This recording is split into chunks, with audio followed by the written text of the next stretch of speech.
Olá, eu sou o André Carvalhal, escritor, especialista em design para sustentabilidade e apresentador do NetGill Podcast, que tem o propósito de pensar em caminhos para uma vida mais sustentável. E o episódio de hoje está muito incrível, eu sei que eu sempre falo isso, mas realmente está muito incrível, porque a gente vai entrar num tema que eu adoro conversar, que é sobre a nossa capacidade de influenciar positivamente outras pessoas através das nossas ações. Com o boom da internet, os influenciadores digitais ganharam muito espaço e visibilidade na mídia e no mercado. São pessoas, celebridades, criadores de conteúdo que têm uma comunidade ativa de muitos seguidores. E por que não aproveitar essa comunidade para gerar uma influência positiva?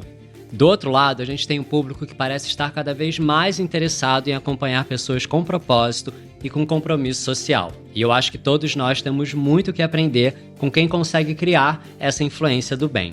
Quem veio falar pra gente sobre isso hoje são duas mulheres que me influenciam muito em muitas coisas boas e que eu acompanho já há bastante tempo e que têm a sustentabilidade e a preocupação ambiental como um traço comum. Mas elas têm trajetórias muito diferentes que a gente vai conhecer aqui hoje. Eu tenho a honra e o prazer de convidar Nathalie Neri e Laila Zadi.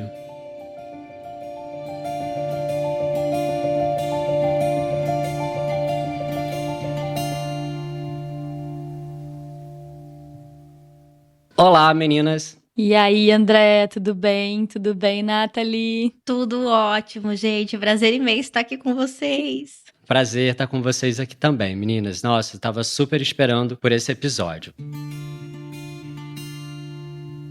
A lógica da propaganda sempre estimulou muito a gente a comprar coisas que a gente não precisa, muitas vezes com dinheiro que a gente nem tem, como dizem por aí. E isso traz uma série de consequências para o mundo que vão desde o desperdício dos recursos naturais até a geração de muito lixo, como a gente já falou aqui em episódios anteriores. Depois a internet surgiu e parece que complicou ainda muito mais tudo isso, né? A gente viu surgir o fenômeno das blogueiras, muitas vezes com nem tanta consciência sobre todas as coisas que a gente fala por aqui, com seus looks do dia, que começaram como um movimento leve e depois, quando a gente viu, estavam influenciando super o consumo. E hoje, por sorte, parece que a gente vê esse jogo virando. E além desse movimento, a gente tem visto muita gente bacana usando esses espaços justamente para falar sobre o contrário, sobre um consumo desacelerado, sobre práticas mais conscientes e sobre sustentabilidade. Pessoas que trabalham diretamente com produção de conteúdo e outras que não, que vieram de outras áreas, mas acabando utilizando esses espaços para isso. Como é o caso da Laila, que tem uma trajetória super importante de atriz, né? E depois de uma carreira muito consolidada, vem usando a sua influência nas redes sociais para apoiar causas sociais, ambientais, de educação infantil, enfim, um monte de coisa que a gente vai falar aqui.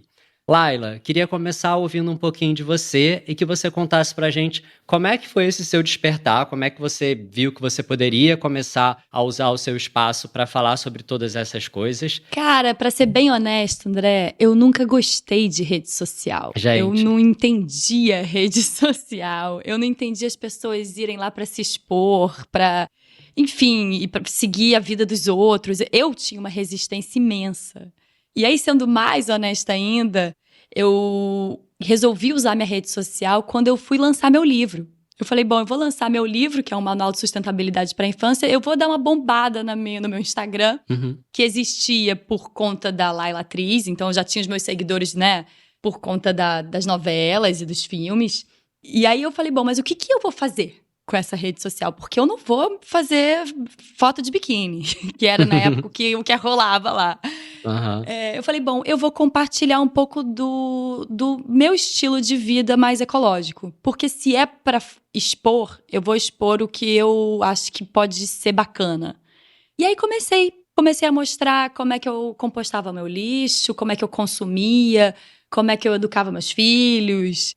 E aí eu fui vendo que tinha uma resposta dos meus seguidores, um interesse. Opa, dá pra fazer isso, é simples. Pô, e se a Laila faz, eu também posso. Legal. Aí eu falei, caramba, então dá pra usar essa ferramenta aqui de uma maneira legal, positiva. Aí que eu comecei a entender o poder dessa troca. Perdi meus preconceitos que haviam e comecei a fazer um filtro também de quem eu seguia e o que eu queria consumir ali. E aí hoje eu tenho uma relação muito bacana com as mídias sociais.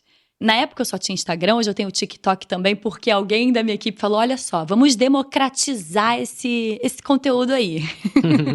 Mas eu ainda bato cabeça, né? É uma coisa muito dinâmica. Mas é muito prazeroso, porque você está em contato com as pessoas de uma forma muito direta, né? Você está vendo ali as pessoas, quais são as dúvidas, quais são as dificuldades. Eu adoro abrir os directs, assim, não tenho tempo para tudo, mas sempre que tenho tempo, gosto realmente de trocar com as pessoas e me relacionar. Então, eu acho que foi meio que por aí que hoje consigo dizer com tranquilidade que, além de atriz e autora, eu sou uma influenciadora dentro do meu ativismo socioambiental. Legal, muito legal. E tem uma coisa também que você deve sentir que a gente acaba aprendendo muito também, né? Quando você falou de receber as respostas, conversar com as pessoas, trocar. Muito, muito. Eu tinha uma bagagem que eu sempre fui ecochata. E eu levava isso na boa, mas era esse o termo, né? Antes da sustentabilidade começar a ganhar a visibilidade que tem agora. Eu fazia o que eu sabia que era bacana. E eu também dava aula para criança, então eu sempre tive essa comunicação, como voluntária mesmo, na Rede Municipal do Rio de Janeiro. Então eu sempre tive essa comunicação fluida com o universo infantil, com as crianças e com os jovens. Mas quando eu entendi que agora eu tinha uma responsabilidade nas mídias, aí você começa a se aprofundar, aí você começa a estudar, e aí você mergulha de cabeça, né? Legal. Nathalie, como eu disse aqui no início, né? Eu super sigo você há bastante tempo, adoro, admiro o seu trabalho demais. E tenho a sensação que ele foi um pouco diferente da Laila, né? Que, como contou aqui, ela tinha uma carreira e aí ela acabou entrando na internet, né? Como uma consequência ali, uma necessidade que ela tinha. Mas você surgiu para mim, no meu feed, já como uma influenciadora digital, uma comunicadora de sustentabilidade, falando de causas muito importantes, né, com um ativismo muito forte, muito coerente, formada em ciências sociais, né? Quando eu vi de uma hora para outra, você era uma pessoa que tinha mais de 1 milhão de seguidores, somando em todas as redes. E eu queria que você contasse pra gente como é que foi um pouco dessa construção e dessa trajetória. Eu acho que a internet, ela acabou acontecendo sem querer, né? Às vezes eu penso, como isso aconteceu, de que forma e por que foi como foi, falando sobre o que eu falava, né?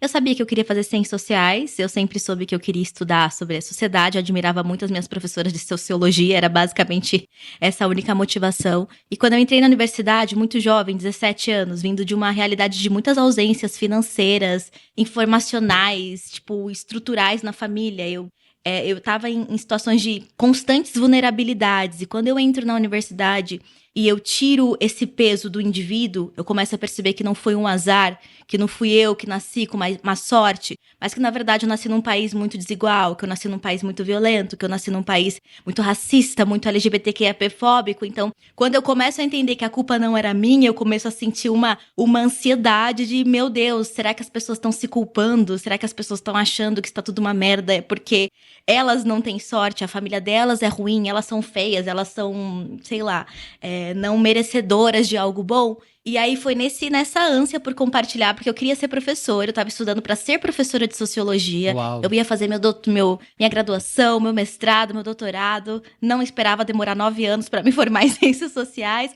mas acabou acontecendo porque eu entendi que eu pude pular, né? Eu consegui fazer na internet o que eu achei que eu só ia conseguir fazer depois de um doutorado dando aula. Uhum. E de repente eu tava comunicando e mostrando para as pessoas possíveis caminhos. E antes eu só tinha ser professora como a única possibilidade de fazer isso. Eu comecei meu ensino médio em 2009, terminei em 2011. Os influenciadores digitais, como a gente chama hoje, que antes eram mais os youtubers, estavam surgindo. Uhum. E você ainda não tinha um conteúdo, fixo, sabe? Que fosse um pouco mais intenso. Eu tinha um canal que eu admirava muito, que era o canal das Bi, que falava muito sobre essas questões, LGBTQIA+.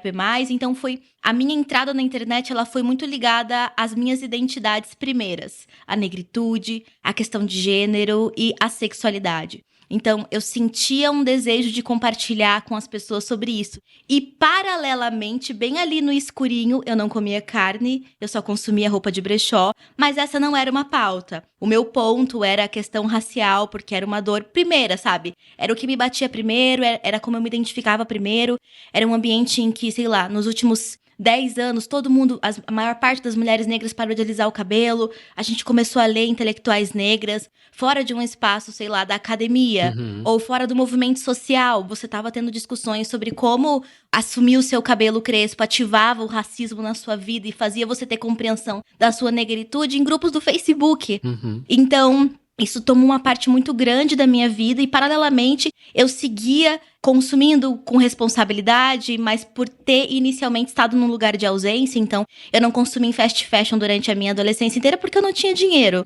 Meu pai era um rato de brechó, me levava pra comprar roupa de brechó e eu só oferecia isso como uma alternativa para a construção da autoestima das pessoas. O processo de ter dado um nome a isso, de entender, sei lá, o impacto da fast fashion e da indústria têxtil no meio ambiente, ele só foi começando a fazer sentido junto com tudo que eu já falava depois, quando eu comecei a entender que estava tudo interligado, né? Que raça está diretamente ligada a gênero, que está diretamente ligada a questões socioambientais. E demorou para fazer essa ligação. E aí, quando eu começo a fazer essa ligação, eu tenho uma resposta muito complicada das pessoas que me acompanhavam, porque as nossas dores primeiras, elas gritavam muito mais. Como assim eu vou parar de comer carne se eu não consigo nem viver? Como que eu vou parar? Como que eu vou pensar sobre veganismo ou sobre sustentabilidade se a polícia me para todos os dias ali e eu tenho que me preocupar se eu vou entrar ou não na universidade? Então, durante muito tempo, eu tive que entender como equilibrar isso, como unir essas lutas e esses desejos de transformação que estavam fracionados, tanto para mim quanto para as pessoas que eu acabava conversando. E aí, com o tempo, eu consegui, né? Faz 7 anos que eu criei conteúdo. E eu tenho conseguido tratar cada vez mais, as pessoas têm estado cada vez mais confortáveis em falar isso, entender que a luta socioambiental é tão importante quanto a luta racial e de gênero, por exemplo. Total, total. E você faz isso de uma forma muito legal, muito positiva. Obrigada. É muito importante, eu acho que tem mostrado para as pessoas cada vez mais, de fato, a conexão entre todas essas causas. Isso é algo que eu vou querer investigar mais com você daqui a pouquinho. Mas, enquanto você estava falando, eu fiquei pensando na Laila, né, assim, que também tem um posicionamento muito forte, né, que fala, enfim, né, do seu estilo de vida, de como ela cria os filhos, de como faz, enfim, né, todas as coisas.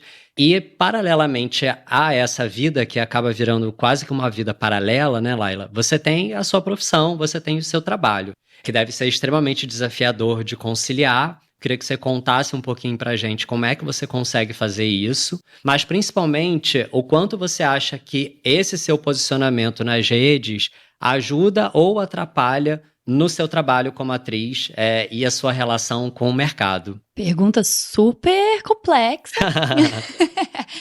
Bom, eu acho que assim, o lado bom de eu ter a minha carreira como atriz ali em paralelo é que eu não dependo financeiramente da renda que vem das mídias sociais. Então eu posso ter um compromisso muito fiel ao que eu acredito. Boa. Então, volta e meia eu recebo pedido de fazer publicidade em que eu digo, não vou fazer porque não acredito nesse produto, porque eu não acredito nessa ideia de sustentabilidade que essa empresa ou esse produto ou essa marca está tentando passar.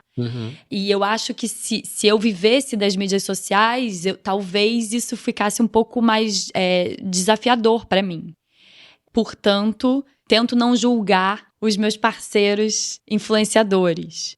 Por outro lado, tento não julgar os meus parceiros artistas que têm uma visibilidade, um tamanho de voz imensa e que não usa para transformação, para impacto positivo, para ativismo. Eu acho que a gente está vivendo momentos muito sombrios e que a gente não se colocar, principalmente quem tem voz, é bem delicado. Enfim, então eu fico meio que no meio do caminho, não em termos de tempo, porque eu acho que tempo eu consigo administrar bem, assim, quando eu tô mergulhada dentro de um estúdio, eu tento mudar ali a sustentabilidade do estúdio. Você deve saber, assim, como é difícil, né, você levar a sustentabilidade para as produtoras e tudo mais, mas é uma luta. Mas eu fico meio no meio do caminho nesse lugar de... Quando eu tô ali com os artistas, eu tô provocando eles, dizendo, vocês têm responsabilidade, vocês têm uma responsabilidade social imensa. E quando eu tô ali no meio dos influenciadores, também é uma responsabilidade em outro lugar. Sim. O que você quer provocar nos seus seguidores? Que mensagem você tá passando? Então, eu acho que eu fico no meio do caminho nesse sentido. Agora, se tá me atrapalhando ou me ajudando, já me perguntaram isso, eu volto e meia paro pra pensar e eu chego à conclusão de que se tá atrapalhando, é isso aí. Eu não tenho mais como voltar. Boa.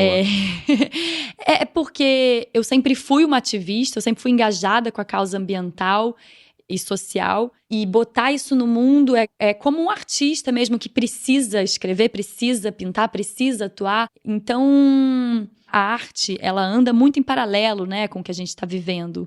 Então, a gente tem aí muito material surgindo incrível sobre mudanças climáticas, sobre justiça de todas as formas, sobre todas as pautas, né, sociais que a gente está tendo que lutar e gritar. Então, eu acho e eu espero, no fundo do meu coração, que não atrapalhe. Que bom, tomara que não, porque a gente precisa dessa conexão, né? A gente precisa das pessoas que têm muita voz, né? Que têm bastante alcance, espaço, a gente precisa que esses espaços, eles realmente sejam bem usados. Nathalie, e agora eu queria investigar com você um pouquinho sobre o público. Se você sente que ao longo desses 7 anos que você está atuando na internet, se você sente que as pessoas estão mais conscientes, se as pessoas elas estão mais exigentes, eu acredito que você deva ter visto muita gente aprender e crescer e se desenvolver junto com você também. Mas o que você sente sobre as novas pessoas que chegam também, né? Se são pessoas que estão chegando para aprender, são pessoas que estão chegando, enfim, para discordar. Também acredito que possa ter um pouquinho de tudo, mas de uma forma geral, o que você sente do público nesse momento de influência, né? Tão grande, né? Onde as pessoas têm uma influência tão grande na internet. Nossa, André, eu acho que é exatamente o que ela falou. Não dá mais pra voltar atrás, sabe? Eu acho que tá todo mundo vivendo exatamente o que ela tá vivendo, que você. Uma vez que você vê, você não consegue desver. Uma vez que você pensa, você não consegue não pensar. Se a ignorância é uma bênção, esse é o auge dessa ideia, porque saber, ter o mínimo de conhecimento automaticamente te compromete com algo. Total. E as pessoas começaram a se enxergar como parte de uma equação. Eu sinto essa mobilização que, claro, sempre existiu, mas é isso, sempre existiu nesses ambientes mais intelectualizados. E aí, de repente, você tá vendo, muito entre aspas, o cidadão comum, que não tá ligado a nenhuma instituição ativista ou não tá ligada a nenhum, sei lá, a nenhuma universidade ou nenhum campo, né, que pense intelectualmente essas questões do mundo, sei lá, a pessoa que acorda de manhã, trabalha, vai pra escola, volta e pensa em um dia ter uma casa, filhos, família. Tudo isso tem sido questionado, né? As pessoas têm se entendido mais ao olhar para o outro. E quando a gente olha para o outro, e eu acho que esse é uma das maiores questões que a internet trouxe, quando você olha para o outro para se construir na alteridade, né? Quando você olha para aquele para entender quem você é e de repente, diferentemente de 10, 20, 30 anos atrás, você tem 1 milhão de outros para se olhar e se compreender, as possibilidades de construção e compreensão de quem você pode ser são infinitas. Então, chegou um ponto em que pensar sobre o que tá fora da gente faz parte da gente. Talvez se há 10 anos atrás, menos 5 anos atrás, quando eu tava começando na internet, eu ainda tinha uma dificuldade de unir a questão racial com ambiental, porque como é que eu vou falar para as pessoas pensarem no lixo e no impacto ambiental se elas estão sendo assassinadas? É até injusto para mim falar, parem de comer carne. Tipo, é injusto porque vocês estão morrendo, sabe? Estão sendo encarceradas em massa, principalmente falando sobre negritude. Então, se antes eu enxergava isso, tinha dificuldade de aglutinar, eu acho que eu vi também esse processo acontecendo com muita gente. Legal. E muita gente jovem. Eu lembro que eu saí do ensino médio, eu fui logo pra universidade e fiz estágio em sociologia. Então a gente ia pra várias escolas de Guarulhos, né? E aí foi muito louco, porque eu me formei licenciada, né? Justamente queria dar aula. E fiz estágio quase durante toda a minha formação, porque fora do meu estágio eu também fazia parte de um programa de incentivo à docência, né? Eu não queria ser pesquisadora, eu queria ser professora. Então, a gente ia nas escolas e eu vi isso mudar. Eu vi a gente conversando sobre, sei lá, vamos trazer uma aula sobre democracia e movimentos sociais. Então, vamos tratar movimentos sociais negros e LGBTs, que é uma grande porção dos alunos dessa escola. E aí, de repente, você tem uma conversa. Nossa, Nathalie, Como que a gente pode montar um coletivo? Você falou de coletivo, o que é isso? É pra gente se organizar pra quê? A gente, não, vem cá, olha só, olha os coletivos da universidade, vocês podem fazer isso aqui. Pra 2 anos depois, na mesma escola ou em outras escolas, eu tô falando na periferia de Guarulhos, eu não tô falando num bairro chique de São Paulo, com pais desconstruídos querendo levar os seus filhos pra isso. Tô falando crianças com famílias evangélicas conservadoras. Nathalie, montei meu coletivo, tá incrível, a gente peitou a diretora, não deitou pra ela, e ela vai aceitar bicha sapatão sim.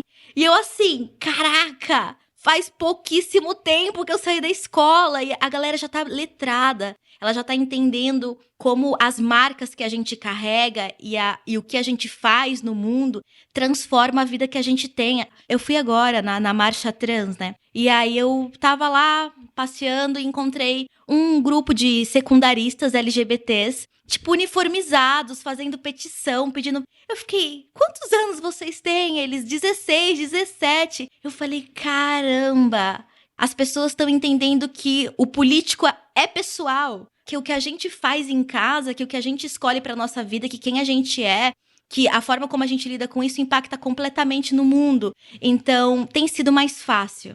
Tem sido muito mais fácil porque as pessoas também têm percebido, elas têm conseguido identificar muito mais a ignorância, o conservadorismo, coisas que antes não ficavam muito claras porque elas estavam perdidas nos valores cristãos, da família, da moral, dos bons costumes. Hoje em dia a gente chegou num ponto de conservadorismo tão radical e violento que a moral e os bons costumes e a família são péssimos, são horríveis. Então o jovem ou a pessoa que passou por esse processo de se repensar, ou as senhoras que passaram a vida inteira valorizando essa família que só as inferiorizou, começa a refletir, o que é essa moral, né? O que a gente vai fazer com isso? Para que isso serve no mundo? Se só trouxe destruição. Claro que a gente tá falando aí tô falando de um setor que já tá mais ali tentando pensar sobre si, nem sobre as coisas do mundo, sobre si, sobre o meu direito de ir e vir, sobre a segurança do meu filho, sobre o meu direito como uma professora de ensinar tal matéria no meu curso. Não tô falando de me juntar ao movimento social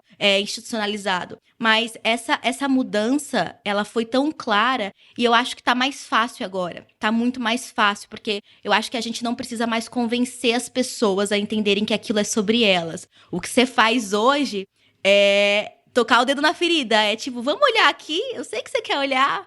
Eu sei que você não tem tempo, mas vamos dar uma olhadinha? E aí eu acho que essa é a diferença. Antes você era um processo de convencimento. Isso é a sua vida, isso faz parte da sua vida. Então, hoje em dia, esse processo de oferecer informações, ele não é mais unilateral, como era há 7 anos atrás. Você vai com uma coisa, o povo já tá voltando com 30. Mas, Nathalie, isso aqui, não sei o quê. Tipo, sei lá, gente, eu comecei a falar muito sobre saúde menstrual e dignidade menstrual, porque muitas mulheres vivem em situação de pobreza menstrual em que você não tem acesso, né, a itens básicos e higiênicos pra menstruar ou pra, sei lá, ter controle de natalidade ou se proteger de STs. E aí, de repente, você manda, mas essa resposta já vem, tipo, e como é que a gente fala isso em lugares que não tem saneamento básico? Como é que a gente traz essa discussão e o acesso a esses produtos sustentáveis em lugares que as pessoas não têm nem banheiro? Como é que eu vou esterilizar um item que eu preciso colocar no meu corpo se eu não tenho banheiro, se eu não tenho água limpa? Então, hoje em dia, tá todo mundo pensando junto. E eu acho que isso é maravilhoso. E é isso, não dá mais pra não ver, não tem mais como voltar atrás, né? Nathalie, me provocando aqui, como as nossas primeiras lutas são as nossas primeiras dores, né? E aí, nesse lugar, tanto a pauta LGBTQIA+, quanto a pauta antirracista, ela vem com mais força, porque são pautas que falam da dor do indivíduo, né? Do espaço que ela precisa ocupar. Já a pauta do meio ambiente e da sustentabilidade, ela não vem naturalmente, ela não é alguém, né? Você não é um ativista ambiental porque você é. Você precisa olhar para aquilo, você precisa se envolver com aquilo, você precisa entender o porquê dessa urgência, né? E aí, isso me provoca em 2 lugares. Um, dessa nossa dificuldade de trazer a necessidade de olhar para essa pauta. E, em segundo lugar, deselitizar esse assunto, que a Nathalie já falou isso várias vezes e que é uma questão muito séria na minha troca com os meus seguidores, que eu só posso parar e falar disso porque eu tenho uma situação muito privilegiada. Eu tenho tempo para compostar, eu tenho dinheiro para comprar os produtos que são biodegradáveis e orgânicos e os alimentos mais naturais, enfim. E sempre que eu proponho isso, eu sei que é de um lugar de fala muito privilegiado e que não comunica com todo mundo. Então, acho que a gente tem 2 grandíssimos desafios nessa comunicação, são esses, né? O chamar a atenção para a necessidade, a urgência de olhar para o meio ambiente e sair da bolha que consegue falar sobre isso e consegue estar envolvida. Então, enfim, assim, acho que esse é um grandíssimo desafio pra gente, né, Nathalie? Nossa, Laila, maravilhoso você ter trazido isso. É realmente um insight muito forte, muito importante, e eu acho que ele comprova algo que a gente já falou aqui em outros episódios, o quanto a gente está afastado da natureza, né? Do quanto a gente não se vê como parte disso tudo. Então, né, o próprio fato da gente chamar de natureza, né, falar como se fosse alguma coisa externa, porque a gente deveria ter essa noção de que a gente não está falando de defender a floresta, de limpar o oceano, né, de cuidar do clima. A gente está falando de cuidar da gente. Da nossa sobrevivência. Da nossa sobrevivência, exatamente. Da mesma forma como as questões sociais. E eu achei, assim, muito, muito incrível esse seu insight. De fato, realmente, esse é o caminho, né? Eu acho que esse é o poder dessa influência do bem que a gente está falando aqui hoje. E o lado positivo também da consciência ser um caminho sem volta. Porque quanto mais a gente vai aprendendo, quanto mais a gente vai compartilhando, a gente vai vendo a conexão entre todas essas causas e criando aí uma onda positiva de influência.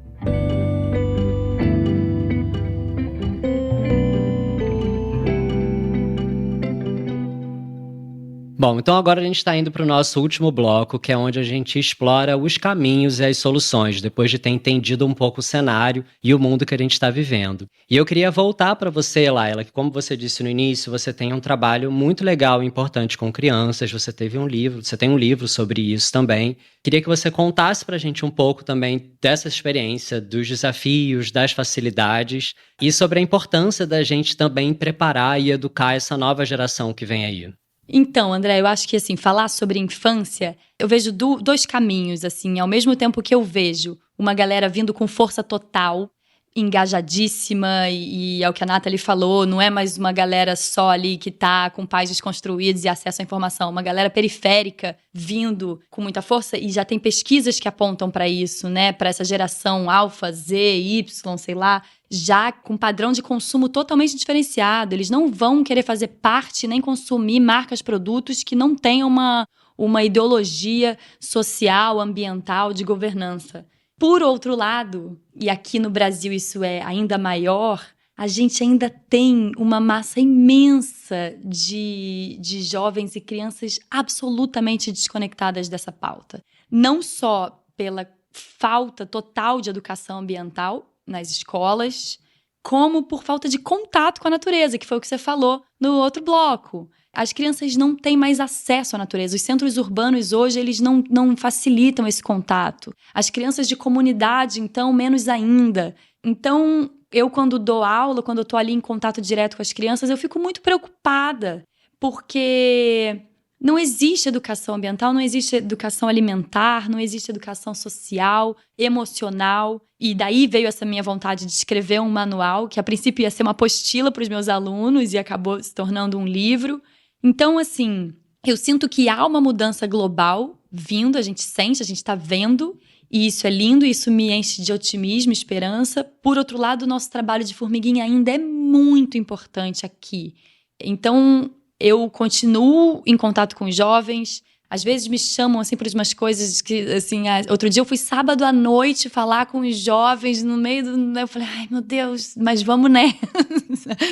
Porque se isso reverberar em e se isso se multiplica, se eu tiver que resumir, eu acho que tinha que parar tudo, para de ensinar qualquer coisa antes de trazer para essas crianças educação emocional, porque seres humanos inseguros são esses seres humanos que levam a gente para abismos. E educação ambiental, porque a gente está falando de números assustadores para os próximos anos, né? E você, nos outros episódios, com certeza isso já foi levantado milhões de vezes. A gente está falando de coisas assustadoras. É o futuro dessa geração que está em risco.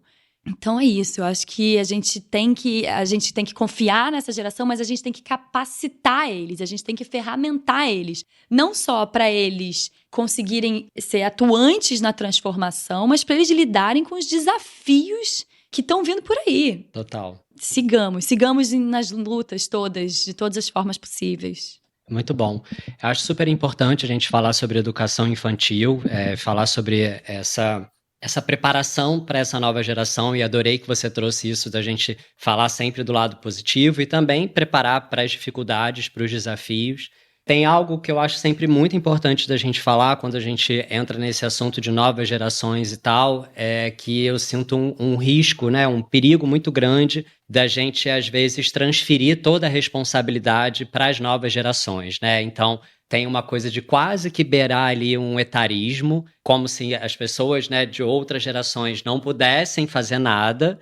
E também jogar uma responsabilidade muito grande numa galera que tá chegando, né? E que tá recebendo um mundo já, assim, com muita coisa ruim, né? Com muita coisa zoada. Então, acho que tem um desafio muito grande nisso, mas um ponto de atenção muito bom. E eu adorei que você trouxe. E eu tô adorando que a gente começou a falar de influência, a gente foi pra educação, Nathalie dizendo que gostaria de ser professora, então, né? E, enfim, né? Também não teria como ser diferente, né? Se a gente tá falando de influência, a gente falar de educação. E aí, Nathalie, eu queria agora conversar com você um pouco sobre educação para pessoas grandes, né, para adultos. Você acha que é possível educar pessoas, né, de todas as gerações, de mudar o comportamento? O que você sente sobre isso? Eu acho que isso é possível mais hoje do que já foi possível em outros momentos, né? A gente vive em um ambiente de caos apocalíptico, em que é exatamente isso. O que tá fora bate para dentro, né? Bate na porta. Tem uma pesquisa muito importante que saiu recentemente, porque as pesquisas, né, e os estudos nesse mercado verde, nesse mundo ambientalista, eles às vezes passam um pouco pelas identidades subalternizadas, né? Essas conexões de dados, eles demoram a surgir. E aí, recentemente, a ONU Mulheres, com algumas professoras da Universidade da UFRJ, do Rio de Janeiro, a Federal do Rio de Janeiro, lançaram uma pesquisa chamada A Dimensão do Gênero no Grande Impulso para a Sustentabilidade. E essa é uma das primeiras pesquisas que analisa a nossa situação em América Latina, especificamente no Brasil, e o impacto das mudanças climáticas, fundamentalmente, em mulheres. Então, esse tipo de reflexão e de consciência sempre talvez tenha sido percebido, né? Nós sabemos que mulheres, por estarem nesse lugar de cuidado, acabam sofrendo muito mais os impactos de uma economia inferiorizada, degladiada por conta de crises ambientais. Crises não, né? Na verdade, por conta de crimes ambientais que têm ocorrido. A gente tem uma série de tragédias ambientais no Brasil, a gente tem Brumadinho, a gente tem tudo que você possa imaginar. E mulheres, aqui fazendo um recorte mais simples e generalizado, acabam sendo as grandes violentadas nesse processo. Mulheres, crianças. E eu acho que acho que a pesquisa é interessante para a gente entender de que forma isso acontece. Fica aqui a indicação para todo mundo que quiser entender um pouco mais. Ela está disponível online, mas eu acho que as pessoas começaram a perceber isso, sabe? Grande parte das mulheres, principalmente das trabalhadoras domésticas, perderam o serviço. O número é alarmante, é mais de 90%, só que vai me faltar aqui a fonte, porque eu vi em uma entrevista na TV, desculpem, gente, mas mais de 90% das trabalhadoras domésticas foram demitidas. Isso é um número muito... mulheres, no caso, e grande parte dessas mulheres negras. Então, as pessoas começaram a perceber isso na pele, que é sobre mim, e que isso impacta a minha vida, e que, sei lá... A destruição de uma barragem, inundação de uma cidade inteira vai mudar a forma como eu vivo, como eu como eu transporto a minha família e os meus filhos. E como essas questões têm sido ainda mais constantes e severas, porque a gente está vivendo uma emergência climática, quando as pessoas começam a perceber o quão violentadas elas acabam sendo, elas passam a olhar para isso com um pouco mais de preocupação e atenção, porque aí se torna, talvez seja o grande centro da nossa conversa, se a gente for chegar a uma conclusão, uma luta primeira. Quando eu entendo que aquilo muda a minha vida, não é mais fora, não é mais a luta do meio ambiente, não é mais essa natureza externa, neutra e que eu exploro quando necessário e que é infinita. Quando você começa a perceber que a gente não tem comida e que o valor do arroz e do feijão tá absurdo nos mercados, porque se planta menos por conta das crises climáticas e porque se exporta e manda para fora demais por conta de uma política interna totalmente devastadora, que não acredita e não valoriza o nosso país, as pessoas começam a perceber que, opa, eu preciso de comida, eu preciso de terra, né? E até esse não contato com a natureza, ele acaba se tornando um peso, né? E uma consciência de que eu preciso fazer alguma coisa. Não é porque eu não vivo, não toco, não cheiro, não planto, não colho a comida, que isso não faz parte da minha vida. E eu acho que tem sido achar nesse lugar de dor aí a conversa, né? Eu acho que, infelizmente, é só quando a gente mostra pra pessoa que falar sobre ambientalismo é sim falar sobre existência humana, porque, enfim, a gente vive em um mundo muito especista. Trazer os animais e o meio ambiente sozinho é tipo, eu quero vaca pra comer, eu quero galinha pra comer. Não, isso não funciona pra mim como uma vegana, mas eu sei também que é um discurso que bate na trave quando a gente vai falar com muita gente. Então, falar com os grandinhos, né, trazer os adultos pra essa conversa, vem muito no apontar de dedo, é tipo, se liga, hein, se liga porque tá vindo. Tá vindo e pode pegar você, já está acontecendo, sabe? E, infelizmente, é triste que a gente tenha que fazer isso, que a gente tenha que para acordar, para despertar desejo de luta, de compreensão, de informação. A gente tenha que mostrar o quão grave é isso e como já interfere na vida das pessoas, sabe? É como a Laila falou, não é um processo orgânico e autônomo. Eu não vou começar a pensar sobre ambientalismo. Eu vou entender que isso faz parte da minha vida e como um ser humano altamente individualista, como todos nós somos, por mais que a gente lute contra, aí eu vou começar a olhar para algo quando eu perceber que incomoda a minha vida e a minha existência. E por mais que seja um defeito, aqui vira uma ferramenta didática. Então, gente, vai ferrar com todo mundo, mas eu acho que mostrar que interfere na nossa vida é o primeiro passo. Inclusive, quando a gente fala assim nas nossas redes, a gente assusta, né? Assim, é muito delicada as nossas escolhas de linguagem e comunicação, né? Exato. Dá pra fazer isso, e aí é uma linha é um limiar muito delicado ali, eu tô sempre dançando nele, que é trazer a autorresponsabilização, mostrar para a pessoa que a ação, a reflexão e a interação com outros dela tem impacto sem culpabilizar o indivíduo. Então, não é o seu banho, relaxa, não é o seu banho. Mas você pode me ajudar a educar sobre como a pecuária tem gastado muita água. Exatamente. A gente tenta no geral, mas é muito delicado. Como é que você chama pra ação, mostrando que impacta na vida do indivíduo, sem culpabilizar o indivíduo? Eu acho que tá na coletividade, impacta todos nós. Não vai impactar só você também, né? E quando traz pro indivíduo, mostrar que ele é exemplo. E aí a gente volta pra educação, independente de idade. Uhum. A melhor forma de você ensinar é sendo exemplo. Então, se você toma banho mais rápido, você está passando consciência ambiental para os seus arredor ali, e sabe lá se os seus pequenos um dia vão ser grandes tomadores de decisão, né? Dentro da indústria, dentro do governo. Então, quando falam assim, mas o meu banho não faz a diferença, eu falo, mas o seu exemplo faz. Eu acho que nesse ponto, eu sou vegana e converso com muitas pessoas que não comem carne. E é muito fácil você imprimir na pessoa a dor de você comer carne, você é um assassino, você está matando esses animais. E como as pessoas que eu falo também já estão num lugar de vulnerabilidade social, né? Negros, LGBTQIA+, não todos, claro. Mas, enfim, pessoas sem muita estrutura financeira também.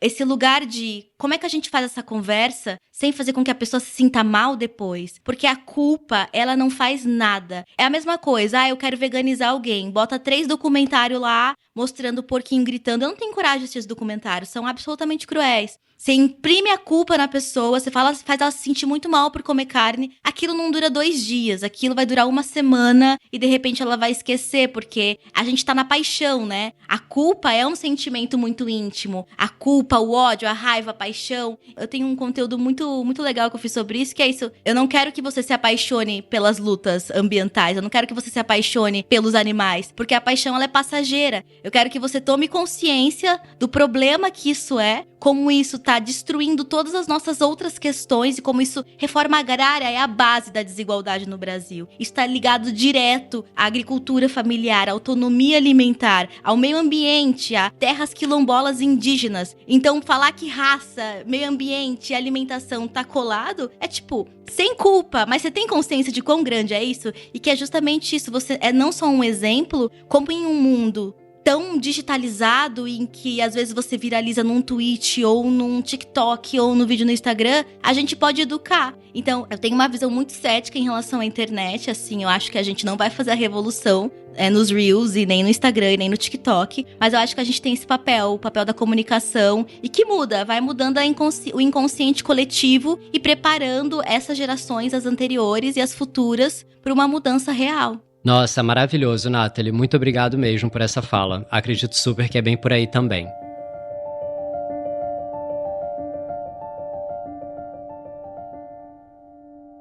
O que você faz importa é uma campanha da National Geographic Brasil que tem como objetivo conscientizar e engajar as pessoas sobre a importância das suas ações. Esse é o nosso bloco de encerramento e, como você já deve ter percebido, a gente sempre vai encerrar trazendo dicas práticas do que a gente pode fazer no nosso dia a dia. E hoje eu vou falar sobre compartilhar. Como as meninas acabaram de dizer agora, a sua atitude individual, mesmo que você não tenha uma grande rede, que você não tenha um grande número de seguidores, ela pode ser o exemplo para alguém, para uma pessoa que está perto de você. E eu acredito muito de que para que as nossas ações individuais elas ganhem escala e elas se transformem em mudanças sistêmicas, que a gente precisa compartilhar aquilo que a gente aprende, aquilo que a gente está fazendo com outras pessoas. Então hoje eu convido você que está ouvindo a gente a compartilhar com alguém da sua rede um livro que você gostou e que fala sobre isso que a gente trouxe aqui, sobre, sei lá, algum filme, um documentário, alguma coisa que você também se lembrou a partir de tudo isso que a gente trouxe aqui hoje, e até mesmo esse podcast com alguma pessoa que você gosta e que você acha que ela poderia ficar feliz ouvindo e aprendendo isso que a gente trouxe aqui hoje.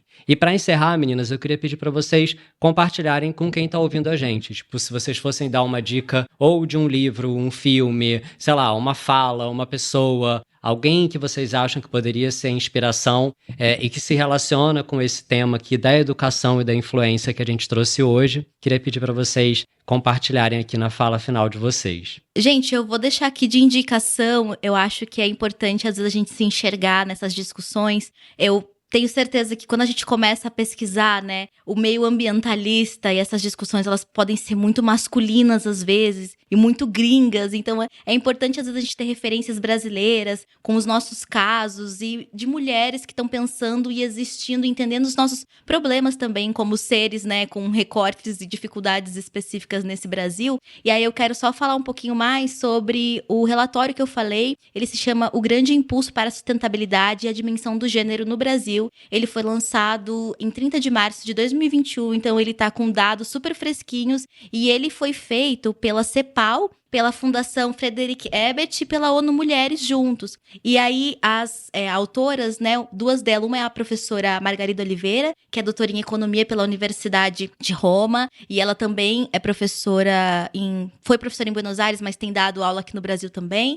A Maria Gabriela Podicamene, que é professora do Instituto Federal do Rio de Janeiro, no curso de Gestão Ambiental, e eu acho que esse relatório, ele é muito simples de entender, ele passa por muitas vertentes, não é tão curtinho, mas ele é profundo o suficiente e a gente vai entender o problema das iniciativas verdes no Brasil e como elas não têm pensado em gênero para se realizarem. A gente vai entender como a pandemia impactou a vida de mulheres recentemente aqui, fundamentalmente, e como as crises ambientais só colocam em uma situação de maior vulnerabilidade aqueles grupos que historicamente já são violentados e esquecidos no Brasil, né? Que já são inferiorizados no geral. Então, eu acredito que é uma boa base para a gente entender um pouco mais sobre a nossa vida, sobre a nossa realidade. Claro que as referências internacionais também são incríveis, tem muito livro maravilhoso, mas às vezes é muito bom a gente ler algo recente e que ressoa tanto na nossa realidade, na nossa trajetória, porque a gente tem ainda mais ferramenta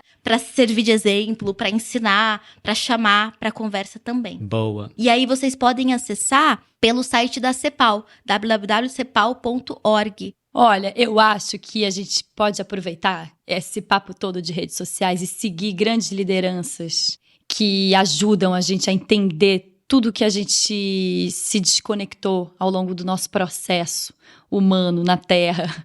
E dois grandes líderes indígenas que me inspiram muito são o Copenaua, Davi Copenaua, e o Ailton Krenak, que são leituras e conversas simples e transformadoras e absolutamente importantes. E como leitura, eu também vou indicar, que eu não sou boba nem nada, o meu livro, que se chama Manual para Super-Heróis e que é um guia super fofo e simples de sustentabilidade, que foi escrito para crianças, mas ele já está aí no mundo há 6 meses e o que eu mais tenho ouvido é que as famílias todas inteiras têm se beneficiado. Então, ele é interativo, ele é leve, ele está à venda em todas as livrarias, nessas livrarias online, nesses e-commerces grandões. Ele é divertidíssimo e ele é uma boa porta de entrada para esse mundo da sustentabilidade, para quem quer entrar e não sabe muito bem como começar. Então, acho que ficam essas dicas. Maravilhoso, para crianças de todas as idades, né? Para todo mundo, isso, na verdade. Exatamente. Que bom. Bom, pessoal, esse foi o penúltimo episódio do NetGeo Podcast. Eu tô triste que tá chegando ao fim, mas eu tô feliz com a quantidade de conteúdo importante e super relevante que a gente trouxe aqui nos episódios anteriores. A gente já falou com o Ailton Krenak, com a Paulina Chamorro sobre as nossas florestas, sobre lixo e economia circular com a Fê Cortez e a Cristal Muniz, sobre os oceanos com a Tamara Klink e a Bárbara Veiga, sobre moda com propósito com Dudu Bertolini e Giovanna Nader, e sobre o papel das mulheres na luta climática com a Samela Sataremauê e a Amanda Costa. E hoje a gente teve o prazer e a honra de receber a Laila Zadi e a Nathalie Neri. Muito obrigado, meninas! Muito obrigada, André. Olha, uma honra também ter você aqui como esse grande host, né? Uma pessoa que ensina muito. Fica o momento Tiete, uma pessoa que ensina muito, que contribui muito em toda essa conversa digital também, de uma forma super simples, leve, didática e com profundidade ao mesmo tempo. Então fica aqui o convite também, gente. Sigam o André Carvalhal, porque vale muito a pena. Oba. Sigam a mim, Nathalie Neri, e a Laila. Eu acho que a gente tá falando sobre influência. E esse é o momento também da gente aumentar nossas vozes. E acho que dá vazão pra esses projetos que a gente coloca tanta energia e propósito na internet, né? Eu tô no YouTube, tô no Instagram, tô começando no TikTok também, né? Boa! Estamos em todas as redes. Brigadíssima por esse convite, NetGeo, André. É uma honra, o timão aí. Você só falou nomes que me arrepiaram. Eu falei, uau, eu tô aqui no meio dessa galera, tô no lugar certo. Era onde eu queria estar. Então, muito, muito obrigada. É um prazer estar aqui. Que ótimo, eu agradeço a vocês também. E vale lembrar que no site netgeobrasil.com você encontra mais informações sobre ciência, viagem, história e meio ambiente. Segue a gente nas redes sociais, @netgeobrasil, o meu @ é carvalhando. E fiquem ligados e ligadas, porque o nosso último episódio vem aí no dia 19 de julho e vai ser muito especial. Até lá!